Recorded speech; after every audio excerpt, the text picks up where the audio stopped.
সবাই ভালো আছো বাবা? আসসালামু আলাইকুম, সবাই ভালো আছো? কি কারো সাউন্ড নেই? সবাই ভালো আছো তোমরা?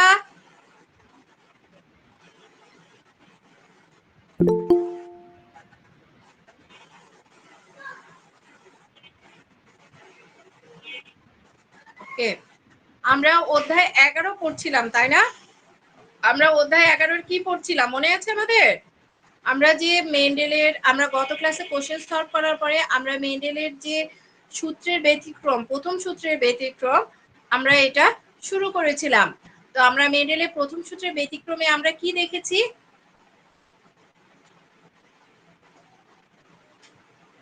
অধ্যায় আমাদের কত? 11।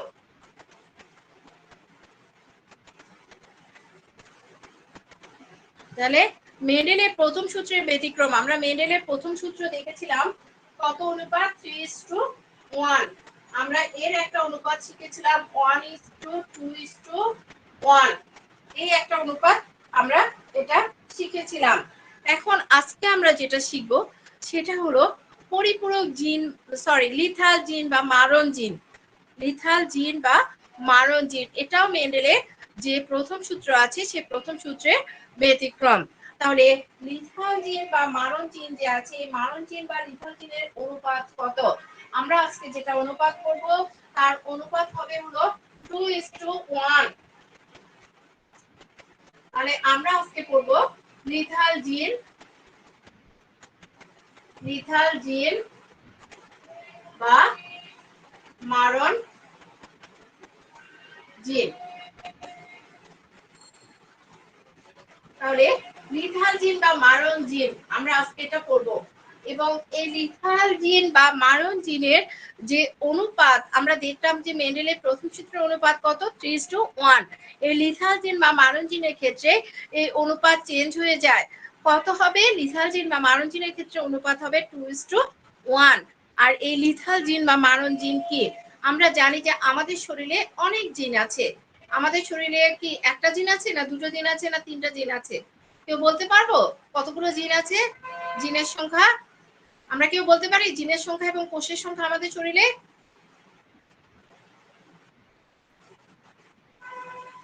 কেউ বলতে পারে সংখ্যাটা? আমরা জিনের সংখ্যা কেউ কি বলতে পারি? কারো মাইক নাই, সবার স্পিকার কি নষ্ট?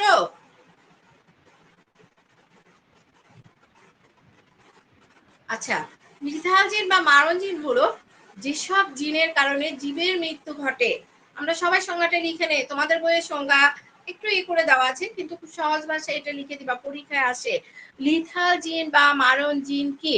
যেসব জিনের কারণে জীবের মৃত্যু ঘটে। এই আমার মাইক্রোফোন কি ঠিকই তো আছে?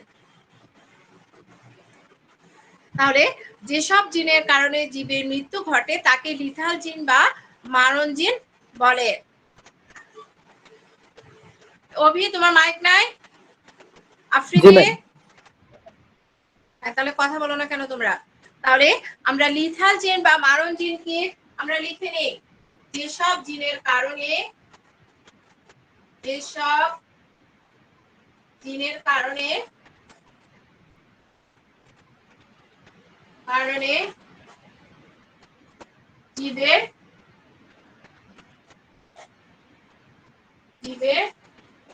মৃত্যু ঘটে ঘটে তাকে লিথাল জিন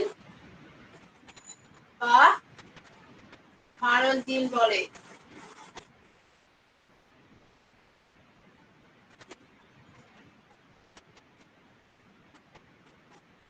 তাহলে যেসব জিনের কারণে জীবের মৃত্যু ঘটে তাকে কি বলে? তাকে হলো লিথাল জিন বা মারণ জিন বলে। তাহলে যেসব জিনের কারণে জীবের মৃত্যু ঘটে তাকে লিথাল জিন বা মারণ জিন বলে। হ্যাঁ, আমরা জানি যে জিন হলো ডিএনএ অণুর একটি খণ্ডাংশ যা জীবের কি মৌলিক ভৌতিক এবং কার্যিক একক। তো আমরা এখানে যেটা জানলাম যে লিথাল জিন বা মারণ জিন হলো সেই সমস্ত জিন যেসব জিনের কারণে জীবের মৃত্যু ঘটে। তবে অনেক সময় কি জীবের বিকলাঙ্গ ঘটতে পারে এই জিনের কারণে।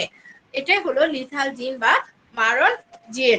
আমরা জানি যে আমাদের যে বৈশিষ্ট্যগুলো আমাদের বংশ থেকে বংশ পরাক্রমে কি হয়? স্থানান্তরিত। আমাদের কি স্থানান্তরিত হয়? আমরা যখন একটা শিশু ভূমিষ্ঠ হয় আমরা বলি যে তার নাকটা কি হয়েছে? বোচা হয়েছে, তার বাবার মতো হয়েছে। অনেক সময় দেখা যায় যে তার চোখটা ছোট হয়েছে, দাদার মতো হয়েছে। এখানে কি স্থানান্তরিত হয়েছে? তার যে জিন, এই জিনটা কি হয়েছে? স্থানান্তরিত হয়েছে। তাহলে বংশ থেকে বংশানুক্রমে কি হয়েছে? স্থানান্তরিত হয়েছে বৈশিষ্ট্যগুলো। তাহলে আমরা এই যে আমরা দেখলাম যে যে জিনের কারণে জীবের মৃত্যু ঘটে তাকে লিথাল জিন বা মারণ জিন বলে। এবং এই লিথাল জিন বা মারণ যে জিন আছে এই জিনের কারণে বৈশিষ্ট্যগুলো অনেক সময় কি হয়?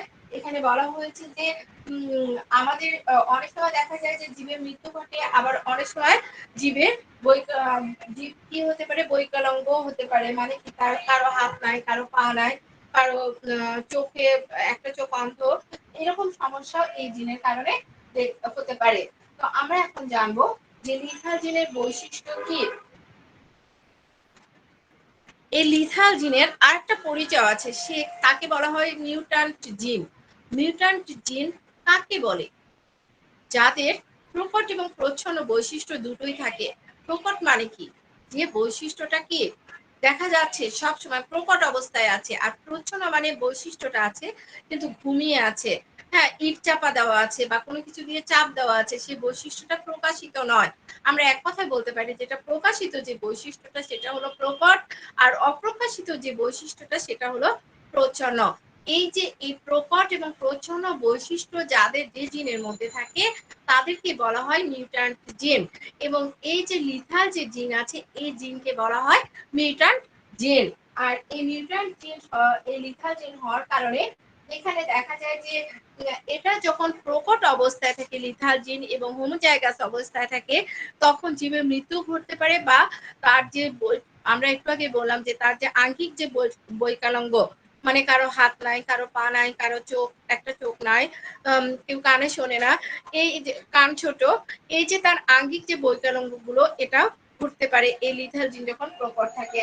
আর এটা অনেক সময় দেখা যায় যে প্রচ্ছন্ন অবস্থায় থাকে, এবং যখন প্রচ্ছন্ন অবস্থায় থাকে তখন সে ঘুমিয়ে থাকে। এটা সাধারণত দেখা যায় যে আমাদের বয়স বাড়ার সাথে সাথে এর প্রকাশ ঘটে। অনেক সময় দেখা যায় বয়স বাড়ার সাথে সাথে এর কি ঘটে? প্রকাশ ঘটে। ছোটবেলায় অনেক কিছু প্রকাশিত হয় না, ধীরে ধীরে যখন আমরা বড় হই তখন অনেক বৈশিষ্ট্য দেখা যায় যে কারো ধরো চোখ ছোট হয়ে ধীরে ধীরে ধীরে ধীরে একটা অঙ্গ কি হয়ে যাচ্ছে, ধরো আমার ডান হাতটা বৃদ্ধি পেয়েছে কিন্তু বাম হাতটা বৃদ্ধি পায় না। এটা বয়স বাড়ার সাথে সাথে অনেক সময় হয়। তো এই যে এই বৈকলাঙ্গটা বা এই যে তার যে এই পরিবর্তনটা বা তার যে এই যে এই বৈশিষ্ট্যটা এটা কিন্তু আগে প্রকাশিত হয় নাই, এটা অপ্রকাশিত ছিল, ধীরে ধীরে প্রকাশিত হয়েছে বয়স বাড়ার সাথে সাথে। আর এই লিথাল জিনের কারণে মেন্ডেলের যে প্রথম সূত্র এর অনুপাত 3:1 এর পরিবর্তে কি হয়? 2:1 হয়। তাহলে আমরা লিথাল জিন কি সবাই বুঝেছি? লিথাল জিন কি বুঝেছি?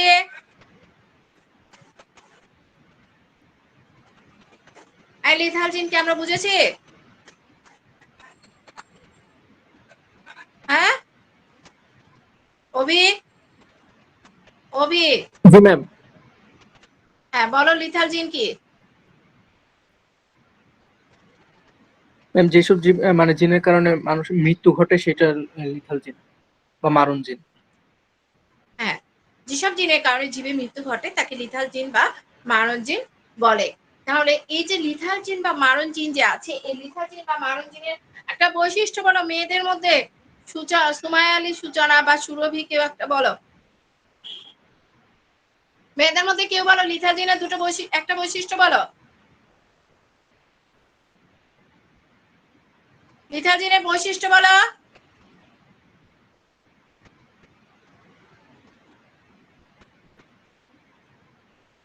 আর কারো স্পিকার নাই?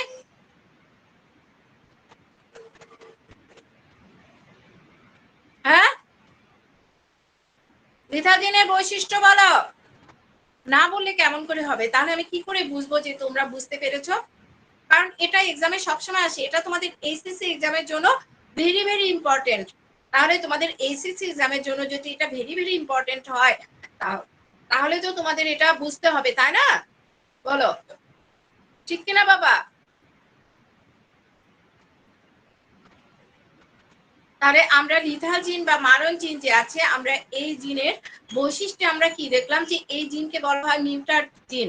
মিউট্যান্ট জিন কারা? যাদের প্রকট এবং প্রচ্ছন্ন দুটো বৈশিষ্ট্যই থাকে। আর এরা প্রকট অবস্থায় কি হয়, এখানে জীবের মৃত্যু ঘটে বা তার আঙ্গিক বৈকলঙ্গ ঘটতে পারে। যখন প্রচ্ছন্ন অবস্থায় থাকে তখন তার কিছু কিছু বৈশিষ্ট্য কি হয়, এই জিনের কারণে এই বয়স বৃদ্ধির সাথে সাথে এই বৈশিষ্ট্যগুলো প্রকাশিত হয়, তার এই পরিবর্তনগুলো দেখা চোখে পড়ে। আর এই লিথাল জিনের কারণে অনুপাত কত হয়? মেন্ডেলের প্রথম সূত্র অনুপাত আমরা জানি 3:1। লিথাল জিনের কারণে অনুপাত হবে 2:1। আচ্ছা, এটা একজন সায়েন্টিস্ট আমরা দেখেছি লুসিয়ান কুভিয়েনো। এটা লুসিয়ান কুভিয়েনো ইঁদুরের গায়ের বর্ণের ক্ষেত্রে এই পরিবর্তনটা লক্ষ্য করেছিলেন। লিথাল জিনের এই পরিবর্তনটা লক্ষ্য করেছিলেন। তো উনি কি দেখেছিলেন?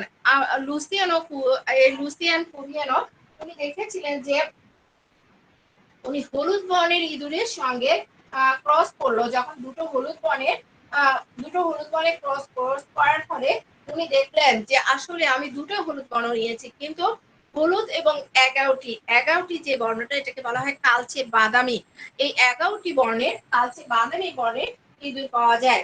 এবং উনি পরবর্তীতে ওনার গবেষণায় দেখা গেল, গবেষকরা প্রমাণ করলেন যে এই যে দুটো যে হলুদ বর্ণের যখন ক্রস করা হয়েছিল, তখন দেখা গেল যে 25% ইঁদুরই মারা গেছে। কত পার্সেন্ট মারা গেছে? 25%। তাহলে বেঁচে আছে কত? 75%। তারা ভ্রূণী অবস্থায় মারা গেছে। এবং তখন তাদের দেখা গেছে যে যখন তারা মারা গেল 25%, এই মারা যাওয়ার ফলে যদি মারা না যায় তাহলে কিন্তু মেডেলের প্রথম সূত্র অনুযায়ী এর অনুপাত হতো 3:1। কিন্তু যখন 25% ইঁদুর ভ্রূণী অবস্থায় মারা গেল, মারা যাওয়ার ফলে এর অনুপাত হলো 2:1। এর অনুপাত কি হলো? 2:1। তাহলে আমরা দেখলাম যে উনি কি করেছিলেন, লুসিয়ান কুভিয়েনো। উনি প্রথম হলো হলুদ বর্ণের ইঁদুরের কি করেছিলেন? ক্রস করিয়েছিলেন।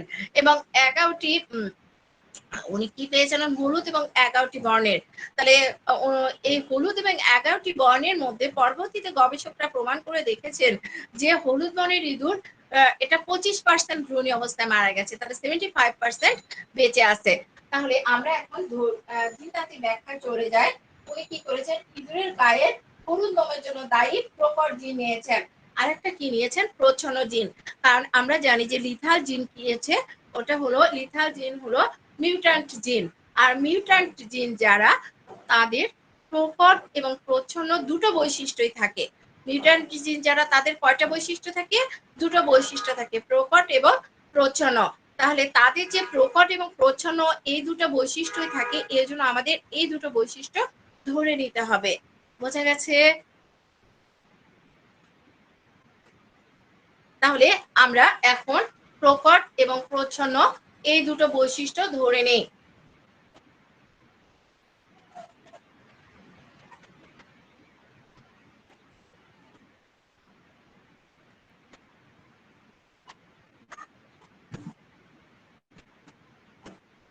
তাহলে উনি কি করেছিলেন? আমরা জিনতাত্ত্বিক ব্যাখ্যা যে চলে যাব। তাহলে ইঁদুরের গায়ে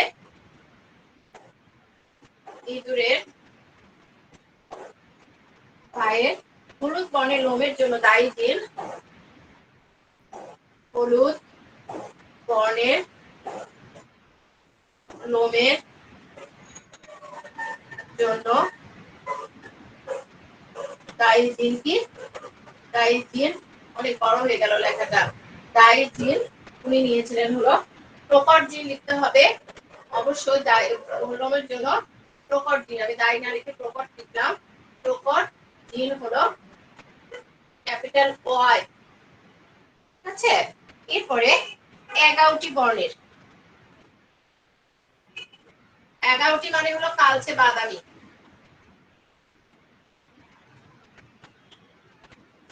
বর্ণের লোমের জন্য এখন হবে প্রচ্ছন্ন, প্রচ্ছন্ন জিন।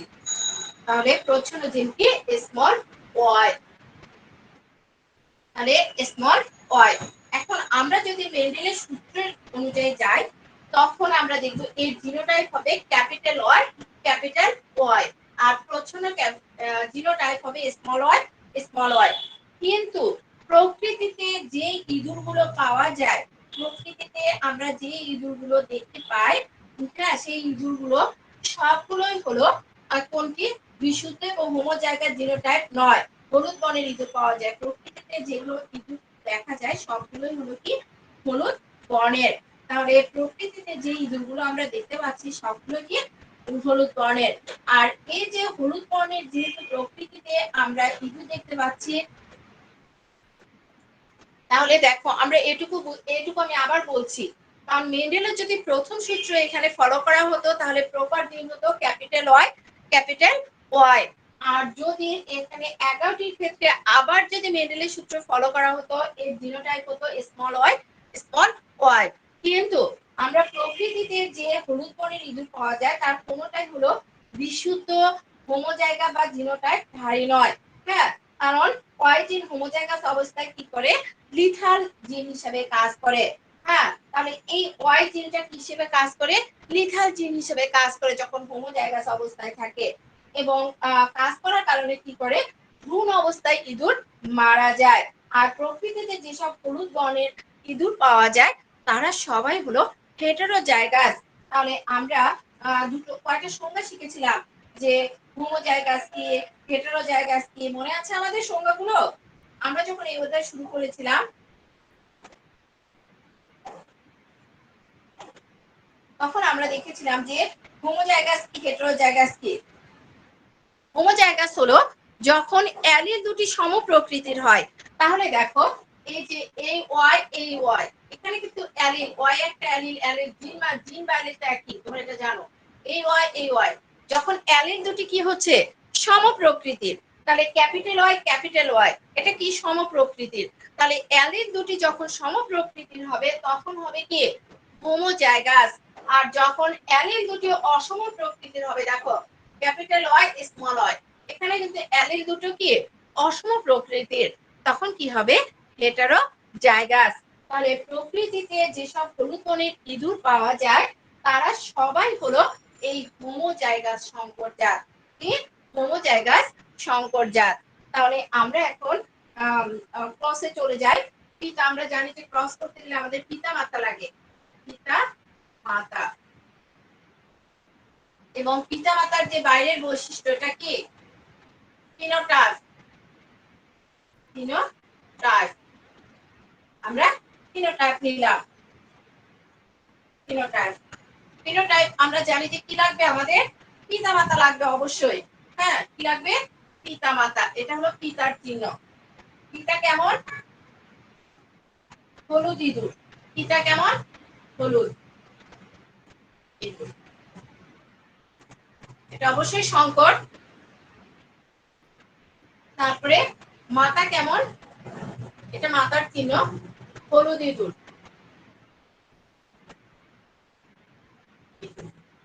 তাহলে আমাদের আমরা এরপরে ফিনোটাইপের পরে আমরা জানি যে কি লাগে? জিনোটাইপ। আমরা একটু আগে ম্যাডাম লেকচারে বলেছিল যে তাদের যে প্রকৃতিতে যে ইঁদুরগুলো পাওয়া যাবে তারা কি হবে? হোমোজাইগাস হবে না, হেটেরোজাইগাসধারী হবে। তাহলে তার জিনোটাইপ কি হবে? হেটেরোজাইগাসের জিনোটাইপ কি? Y, Y. তাহলে অ্যালিল দুটো অসম প্রকৃতির। এরপর কি করতে হবে? আমাদের গ্যামেট তৈরি করতে হবে। গ্যামেট, আমরা জানি গ্যামেট তৈরির সময় তারা সবসময় কি হয়ে যায়? আলাদা হয়ে যায়। তাহলে আমি আলাদা করে দেই। আমি গোল দাগ দিয়ে আলাদা করে দিলাম, এখানে আলাদা করে দিলাম। এখন আমাদের আমরা জানি যে হিসেবের ফলাফল আমরা কি করব, চেকার বোর্ডের মাধ্যমে দেখাবো। তাহলে চেকার বোর্ডের মাধ্যমে আমি যদি দেখাই, মানে এখানে F1 এবং F2 জন্য আসবে না, কারণ এটা ব্যতিক্রমী জিন, লিথাল জিন। চেকার বোর্ড, চেকার বোর্ডে গ্যামেট দিতে হবে, এটাকে আগে দেই। এটা হলো কি আমাদের মাতার চিহ্ন। আমরা আগে এই দুটো গ্যামেট নেই, ওয়াই ওয়াই। এখন ওই দুটো গ্যামেট নেই, ওয়াই ওয়াই। এখন আমরা এই দুটো কি করি, ক্রস করি। তাহলে দেখো এই ওয়াই ওয়াই এটা কি রঙের ছিল, এই ওয়াই ওয়াই যখন আমরা করেছিলাম তখন এটা ছিল কি, হলুদ। হ্যাঁ, এটা হলুদ রঙের। এবং এই যে ওয়াই ওয়াই এরা কি করেছে, আমরা যখন করেছিলাম তখন আমরা দেখেছিলাম যে এটা কি অ্যালিল দুটি সমপ্রকৃতির হলে কি হবে, হোমোজাইগাস। হোমোজাইগাস অবস্থায় তারা কি করেছে, মারা গিয়েছে। তাহলে এটা কি হবে, মৃত। মৃত। তাহলে এখানে দেখো ক্যাপিটাল ওয়াই স্মল ওয়াই, এটা কি আমরা দেখেছি যে এটা হলো হলদে, তাহলে এটা হলুদ। হলুদ। এখন দেখো ক্যাপিটাল ওয়াই স্মল ওয়াই, এটাও কি হলুদ। স্মল ওয়াই স্মল ওয়াই, এটা কালচে বাদামি বা এগাউটি। এটা কি এগাউটি। এগাউটি। তাহলে আমরা দেখো হলুদ কয়টা পেলাম, হলুদ পেয়েছি দুইটা। এগাউটি কত, এগাউটি একটা। তাহলে আমাদের অনুপাত কত, 2:1। এই যে আমরা যে লিথাল জিন পেলাম 2:1, এই লিথাল জিনের আমরা জানি যে এমন কিছু জিন আছে যার প্রভাবে এই যে বাহক জিন একেবারে ছোট অবস্থায় মারা যায়, এবং অনেক সময় দেখা যায় যে তারা বড় হয় এবং বংশবৃদ্ধি ঘটায়। কিন্তু এটাও দেখা যায়।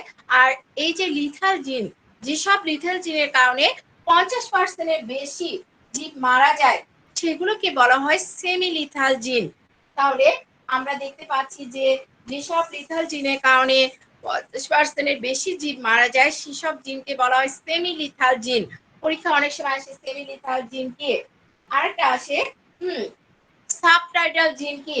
সাবটাইটাল জিন হলো, সাবভাইটাল জিন হলো, সরি সাবভাইটাল জিন যেসব লিথাল জিনের প্রভাবে 50%-এর কম সংখ্যক জীব মারা যায়, তাদেরকে সাবভাইটাল জিন বলে। পরীক্ষায় অনেক সময় আসে সেমি লিথাল জিন কি। তাহলে সেমি লিথাল জিন হলো যেসব লিথাল জিনের কারণে 50%-এর বেশি সংখ্যক জীব মারা যায়, তাদেরকে বলা হয় সেমি লিথাল জিন। আর সাবভাইটাল জিন হলো যেসব লিথাল জিনের কারণে 50%-এর কম সংখ্যক জীব মারা যায়, তাদেরকে বলা হয় সাবভাইটাল জিন। তাহলে আমরা সেমি লিথাল জিন এবং সাবভাইটাল জিন জানলাম। আমাদের যে এই যে আমরা জানি যে আমাদের মানুষের কি রোগ হয়, হিমোফিলিয়া রোগ হয়।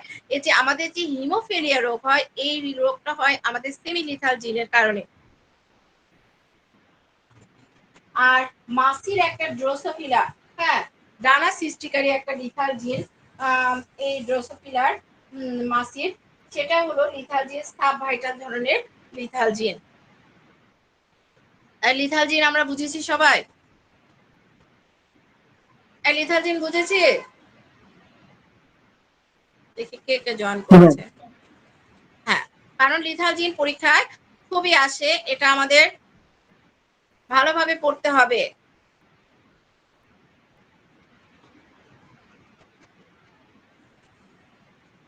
হ্যাঁ, জারিফ, জারিফ বলো তো, জারিফ, জারিফ, সাদমান জারিফ, সেমি লিথাল জিন কি? সাদমান জারিফ বলো সেমি লিথাল জিন কি?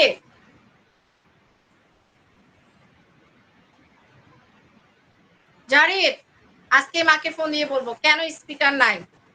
জারিফ আনসার দাও, সেমি লিথাল জিন কি? অভি বলো, সবাই শুনুক। ম্যাম এই যেসব জিনের প্রভাবে 50-এর কম মানে সংখ্যক জীব মারা যায় সেগুলোকে ম্যাম সিমিলিথাল বলা হয়, মানে পঞ্চাশ কম শতাংশ না কম। বেশি? ম্যাম 50-এর কম আর কি। কম হলে কি হয়, সেমিলিথাল না সাবভাইটাল?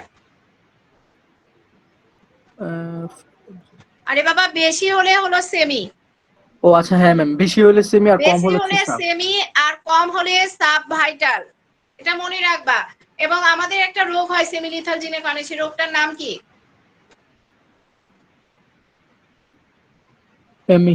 হিমোলিফিয়া। হিমোফিলিয়া। ও হিমো হিমোফিলিয়া, ফিলিয়া। হিমোফিলিয়া, ঠিক আছে, এগুলো মনে রাখতে হবে। এখন আমরা আরেকটা সূত্রতে চলে যাব, সেটা হলো মেন্ডেলের দ্বিতীয় সূত্রের ব্যতিক্রম। এবং মেন্ডেলের দ্বিতীয় সূত্রের অনুপাত কত আমরা কেউ জানি? মেন্ডেলের দ্বিতীয় সূত্রের অনুপাত কত কেউ বলতে পারবে?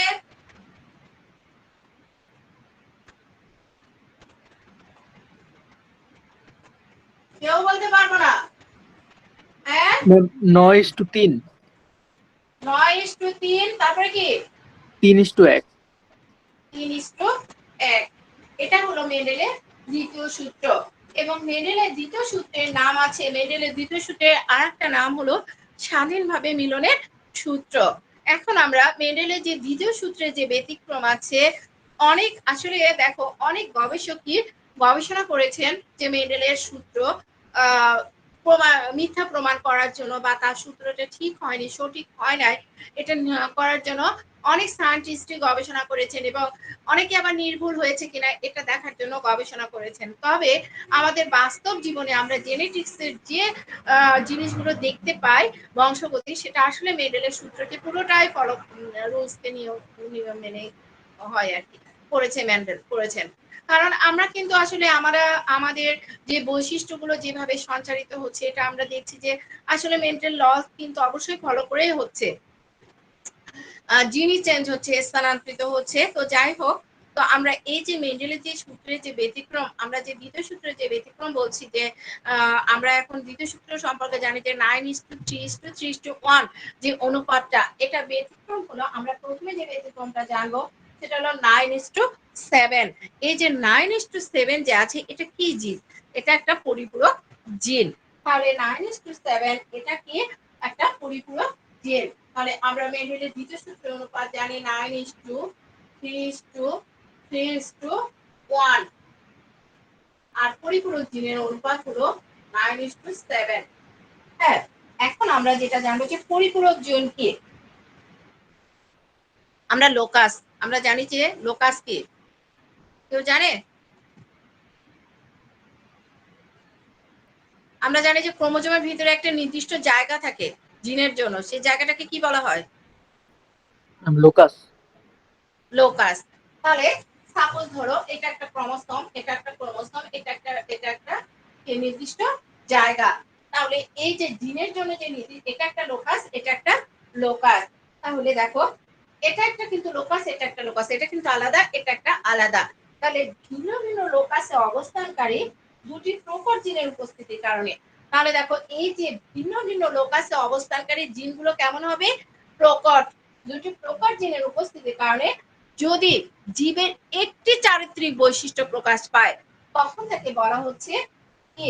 জিন দুটিকে পরস্পরের পরিপূরক জিন বলা হচ্ছে। তাহলে দেখো ভিন্ন ভিন্ন লোকে অবস্থিত দুটো প্রকট জিন, তাহলে ধরো এটা একটা জিন, এটাও একটা জিন, এটা তো ঠিক আছে, কিন্তু এই দুটো প্রকট জিনের উপস্থিতির কারণে যদি জীবের একটা চারিত্রিক বৈশিষ্ট্য প্রকাশিত হয়, তাহলে দেখো এটা সাদা, এটা হলুদ। তাহলে এই দুটো বৈশিষ্ট্য হলো, তাহলে দুটো কি প্রকট জিনের উপস্থিতি, তাদের কি একটা চারিত্রিক বৈশিষ্ট্য প্রকাশ পাবে। তাহলে দেখো এই সাদা বা হলুদ যে কোনো একটা প্রকাশিত হবে, যে কোনো একটা প্রকাশিত না হয়ে দেখা যাবে যে মাঝামাঝি একটা বৈশিষ্ট্য প্রকাশিত হচ্ছে, সেটা হলো কি? ধরো বেগুনি। তাহলে একটা চারিত্রিক বৈশিষ্ট্য কি হচ্ছে? প্রকাশ পাচ্ছে। তখন জিন দুটিকে কি হচ্ছে? পরস্পরের কি বলা হচ্ছে? অ্যালিল, পরস্পরের পরিপূরক জিন, পরস্পরের কি? পরিপূরক জিন। আর তাদের যে অবস্থানটা, এই অবস্থাটাকে বলা হচ্ছে সহপ্রকটতা। অনেক সময় পরীক্ষায় আসে যে সহপ্রকটতা কি, তখন আমরা রেখে দিব যে ভিন্ন ভিন্ন লোকাসে অবস্থিত দুটি প্রকট জিনের উপস্থিতির কারণে যদি জীবের একটি চারিত্রিক বৈশিষ্ট্য প্রকাশ পায়। কয়টা চারিত্রিক বৈশিষ্ট্য প্রকাশ পায়? একটা চারিত্রিক বৈশিষ্ট্য প্রকাশ পায়, তখন জিন দুটিকে পরস্পরের কি বলে? পরিপূরক জিন বলে। এবং তাদের যে অবস্থা, এই অবস্থাটাকে বলা হয় সহপ্রকটতা। এই অবস্থাটাকে কি বলা হয়? সহপ্রকটতা।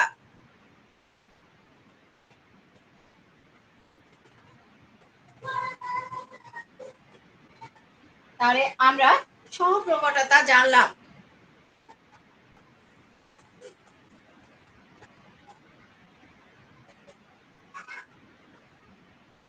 আমরা সবাই মটর চিনি, মটর উদ্ভিদ চিনি, এবং এখানে বলা হচ্ছে র্যাথারাস ওডোরাটাস মানে মিষ্ট মটরযুক্ত উদ্ভিদের সাদা ফুল, সাদা ফুলযুক্ত কি আলাদা স্টেম পাওয়া যায়।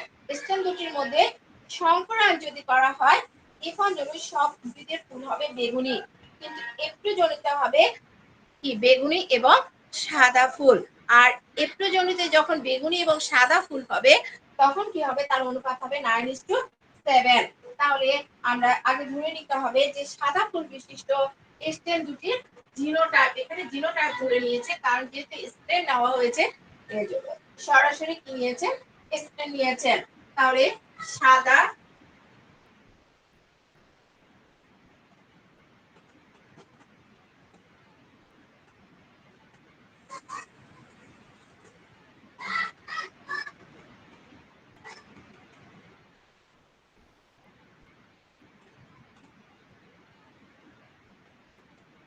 দুটির জিনোটাইপ কি? জিনোটাইপ হলো, জিনোটাইপে আমরা দেখেছি যে ওখানে এ নিচে লিখি তাহলে সুবিধা হবে। স্টেম হলো এ বি, এবং আরেকটা স্টেম নিয়েছেন দুটো যেহেতু বলা হয়েছে এ ক্যাপিটাল বি ক্যাপিটাল বি। তাহলে আমরা জানি যে যেকোনো কিছু ক্রস করতে গেলে কি লাগবে? আমাদের হলো পিতা মাতা লাগবে। একই বই সব সূত্রের মতো এটা ম্যাথের পিতা মাতা, এবং পিতা মাতার আমরা কোন লাগবে? আমাদের ফিনোটাইপ। এবং ফিনোটাইপের ক্ষেত্রে এখানে কি পিতা আসলে সাদা ফুলযুক্ত মিষ্টি মটর, একই জিনিস, ফুলযুক্ত মিষ্টি মটর। আমরা তাই বলেছিলাম যে তার বাইরের বৈশিষ্ট্যটা সাদা ফুলযুক্ত মিষ্টি মটর। মাতাও তাই হবে, কারণ দুটো শ্রেণী একই নিয়েছেন সাদা ফুলযুক্ত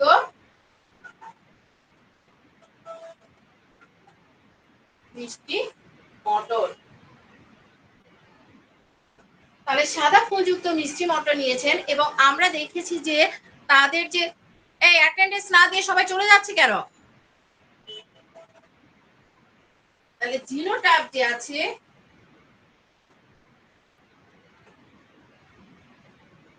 জিনোটাইপ কি হবে? জিনোটাইপ আমরা লিখেছি উপরে A small B small B, small A capital B capital B. এরপর কি আছে? গ্যামেট। গ্যামেট তৈরির সময় আমরা জানি যে তারা আলাদা হয়ে যাবে,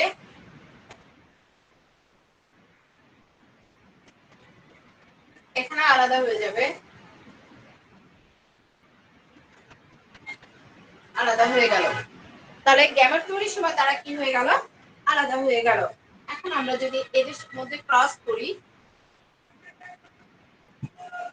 এ ক্যাপিটাল বি স্মল বি, এটার সঙ্গে এ ক্যাপিটাল বি স্মল বি, এটার সঙ্গে এ capital B small B, A capital B small B. তাহলে আমরা F1 যৌন পেয়ে গেলাম। F1 যৌন কি পেলাম? জিনোটাইপ। জিনোটাইপ পেলাম। জিনোটাইপ কি হবে? আমরা দেখেছি যে সংজ্ঞাতে যে মাঝামাঝি একটা বৈশিষ্ট্য, আমরা দেখেছি যে দুটো প্রকার জিনের উপস্থিতির কারণে যদি একটা বৈশিষ্ট্য প্রকাশিত হয় তখন কি হবে? একটাকে অপরটির পরিপূরক জিন বলা হয়। তাহলে দেখো এখানে কি হবে? সবগুলো বেগুনি ফুলযুক্ত মিষ্টি মটর হবে।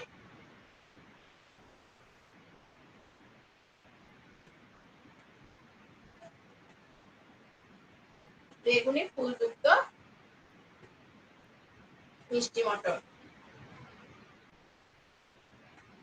মিষ্টি মটর। তাহলে আমরা F1 জনন পেয়ে গেছি। আমাদের এটা জানা আছে যে F1 জনন মধ্যে ক্রস করলে আমরা F2 জনন পাবো। তাহলে দেখো আমি উপরে লিখে দিচ্ছি।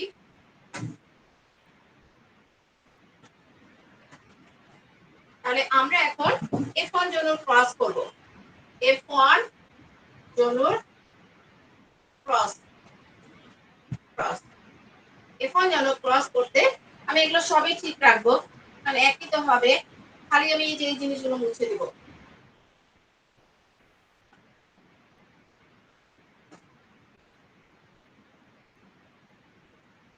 কারণ আমাকে পিতামাতা নিতে হবে, ফিনোটাইপ নিতে হবে, জিনোটাইপ, গ্যামেট সবই নিতে হবে F1 জনন ক্রস করতে গেলে। এখন দেখো F1 জনন ফিনোটাইপ, পিতামাতা কি পেলাম? বেগুনি ফুলযুক্ত মিষ্টি মটর। তাহলে এখানে আমার পিতা হলো বেগুনি ফুলযুক্ত, ফুলযুক্ত মিষ্টি মটর, মিষ্টি মটর। মাও তাই, মা কি হবে? বেগুনি ফুলযুক্ত মিষ্টি মটর, বেগুনি ফুলযুক্ত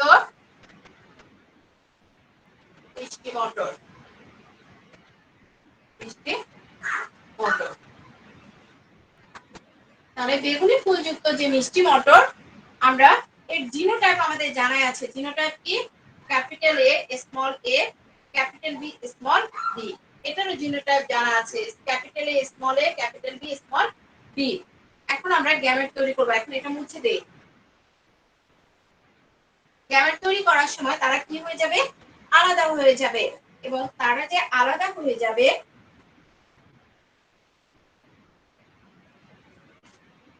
দেখো কিভাবে আলাদা হয়।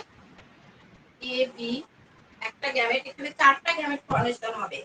এ বি, চারটা গ্যামেট তৈরি হবে। তাহলে এ বি, এ বি হয়ে গেল। এটা থেকে ওইভাবে চারটা গ্যামেট তৈরি হবে।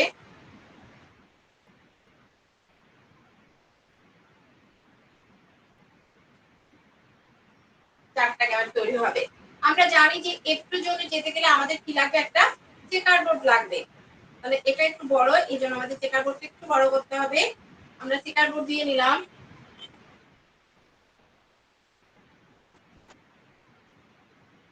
হয়ে গেছে। তো আমরা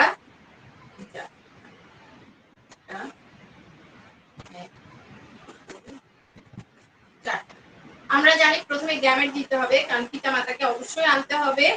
আনলাম। পিতামাতাকে আনার পর আমরা গ্যামেট, এই গ্যামেট গুলো আগে নিয়ে আসি। এই চারটা A B, A capital B, capital A, small B, small A, capital B, small A, small B. এখন এই চারটা গ্যামেট এখানে আনবো।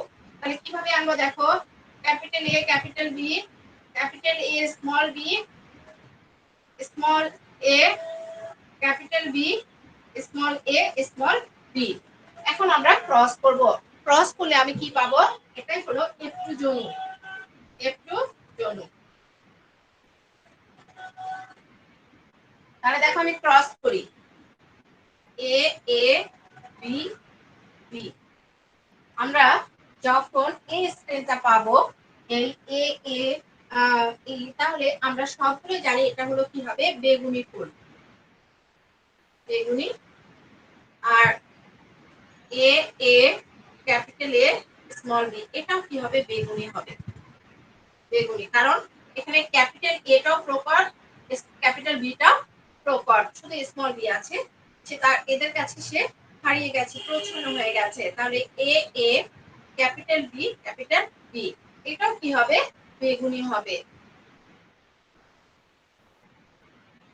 এ এ ক্যাপিটাল বি, স্মল বি, এটাও কি হবে? বেগুনি হবে।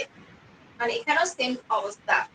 তাহলে এখানে কি হবে এ এ ক্যাপিটাল বি স্মল বি, এটাও কি বেগুনি, কারণ দুটো কি আছে, একটা ক্যাপিটাল এ আছে একটা ক্যাপিটাল বি আছে। এখানে এ এ স্মল বি, এটা কিন্তু বেগুনি হবে না, কারণ এখানে দেখো যে দুটো কি স্মল বি আছে। তাহলে এই বৈশিষ্ট্যটাকে মিলান করে দিচ্ছে, যদি বেগুনি কিছু চলেও আসে তাহলে এটা হলো আমাদের সাদা হবে। এটা কেমন সাদা, আমরা শুরুতেই কিন্তু এই জিনোটাইপটা নিয়েছিলাম সাদা। তাহলে এ এ ক্যাপিটাল বি স্মল বি, এটা কি হবে বেগুনি। আবার দেখো এ এ স্মল বি, এটাও কিন্তু কি হবে সাদা হবে। এরপর দেখো এখানে কি আছে এ এ ক্যাপিটাল বি, এটাও কি হবে বেগুনি হবে। এ এ ক্যাপিটাল বি স্মল বি, এখানে দেখো ক্যাপিটাল এ আছে ক্যাপিটাল বি আছে, এটাও কি হবে বেগুনি হবে, বেগুনি। এরপর দেখো এ এ ক্যাপিটাল বি, এটা কিন্তু কি হবে, এটা হলো আমাদের সাদা হবে, কারণ এখানে দুটো স্মল এ আছে। এ এ ক্যাপিটাল বি স্মল বি, এটাও সাদা হবে, সাদা। তাহলে এ এ ক্যাপিটাল বি স্মল বি, এটা বেগুনি, বেগুনি। আচ্ছা, এরপর আছে এ এ স্মল বি, এটা কি হবে বেগুনি হবে, বেগুনি। এরপর দেখো এ এ বি বি, এটা কি হবে বেগুনি হবে, না এটা হলো সাদা হবে, সাদা।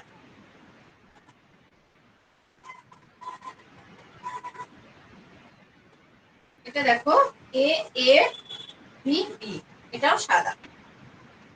তাহলে আমরা দেখি বেগুনি কয়টা, বেগুনি কয়টা আমি দেখি 1 2 3 4 5 6 7 8 8, তো এটা হলো সাদা হবে 8 9, তাহলে 1 2 3 4 5 6 7 8 9, তাহলে 9টা বেগুনি, 9। সাদা কয়টা এখন দেখি, একটা দুইটা তিনটা চারটা পাঁচটা ছয়টা সাতটা 7, তাহলে অনুপাত কত 9:7। তাহলে আমরা যে মেডেলের দ্বিতীয় সূত্রের যে ব্যতিক্রম পরিপূরক জিন এই ফিনোটাইপিক অনুপাত আমরা এটা জানলাম। তোমরা পরীক্ষার সময় একটা জিনিস খেয়াল করবা, চেকার বোর্ডে অবশ্যই তোমরা এই কালার গুলো লিখতে হবে, রংগুলো অবশ্যই আমাদেরকে লিখতে হবে চেকার বোর্ডে, কারণ আমরা যখনই এটা ক্রস করব, ক্রস করার ফলে যে কালার চলে আসবে সাথে সাথে কালার গুলো আমাদের লিখতে হবে, এটা সবসময় মেনটেন করতে হবে। তাহলে আমরা আজকে তোমাদের অ্যাটেন্ডেন্স লিংকটা আগে দিয়ে দেই।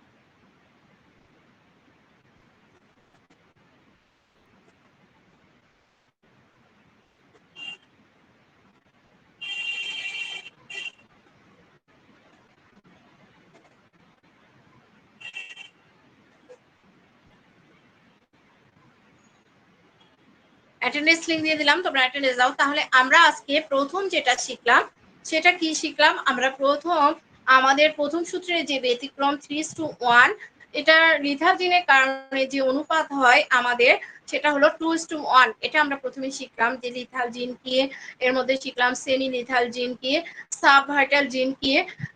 এরপরে আমরা যেটা শিখলাম সেটা হলো আমাদের মেডেলের যে দ্বিতীয় সূত্র আছে, আমরা জানি যে মেডেলের দ্বিতীয় সূত্রের অনুপাত হলো 9:3:3:1, তাহলে মেন্ডেলের দ্বিতীয় সূত্রের অনুপাত আমরা শিখলাম 9:3:3:1।